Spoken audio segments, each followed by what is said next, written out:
Čia mūsų Rokų kaimas. Čia Unabomberiam noriu parodyti ir Kauno rajono savivaldybės komisijai. Va čia va baigėsi Kaunas. Va čia kur stovi Seimo nario mūsų išrinkta reklama. Čia baigėsi Kaunas ir prasideda Kauno rajonas. Bet yra tiesa, ačiū Justino Urbanavičiaus komandai. Skambino, dėl gaisro domisi. Taip ir turi būti. Kaime išrinktas Seimo narys ir turi rūpintis kaimo gyventojais. Iš kitų institucijų nieko. Šiandien Pagdas pasakė, kad turėjo pas mus prevenciškai kažkas atvažiuoti. Ne, atvažiavo savivaldybės komisija, prisikabino prie žolės ir šakų kaimo teritorijoje. Sakė, kad negali būti 20 cm. Štai čia kaimynės Gražinos yra 40 cm šitie stagarai. Tai gal kaimynai Unabomberiai parašytų ir čia skundą. Jie nežino, kad kaime po rugsėjo 1 šienauti iš vis nereikia.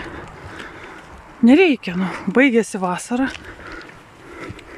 Tik jie atsibudo, matai, po gaisro. Kai susikūreno, atsibudo, prisiminė savo gebėjimus visus skundinėti. Va, galėtų čia apskūsti, va. Arkliarūkštė, ane? Turi būti veja, visur turi būti veja, o pati savivaldybė šienauja tik iki seniūnijos adreso, toliau yra baisu. Šiandien tvarkiau tos griovius. Savo nematom. Tai va, Unabomberiai už tvoros, priežastis viskas užglaistyta, 4 cisternos, po 3 kartus ten keisdamusis. Nieko tokio, vat mūrinį tvartuką kesino, Lapių sąvartyną 6 kesino, kaimyno tvartą 4. Ir nieko nerasta, nes nieko neieško. Sakė, nieko neradom, bet aš į viešą tvarką iš vis nesikreipiau, ko jie čia. Aš nesuprantu, žinokit. Čia tai nuskusta, nes čia yra netoli seniūnijos, bet tolimesniuose adresuose Dilgėlės ževelė grioviuose. Šiandien su dalgiu praėjau. Nes įvažiavimas į mano prosenelio sodybą irgi Dilgėlėm užėjęs.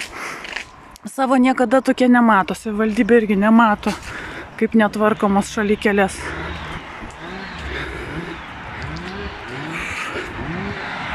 Sakė, aš nesuprantu, dar tenais patvari auga tos, nepatvari, Sodželkoje kultūrinės smilgos. Va tokios va auga ten, aš tik jų nesuformavusi. Tai jos yra 1,5 metro dydžio, tai negalima pagal juos. Suprantat, jeigu normaliai tirti tą skundą, turi pajungti dendrologą ir ištirti tą smilgą. Ir dendrologas nustatytų, kad čia kultūrinė.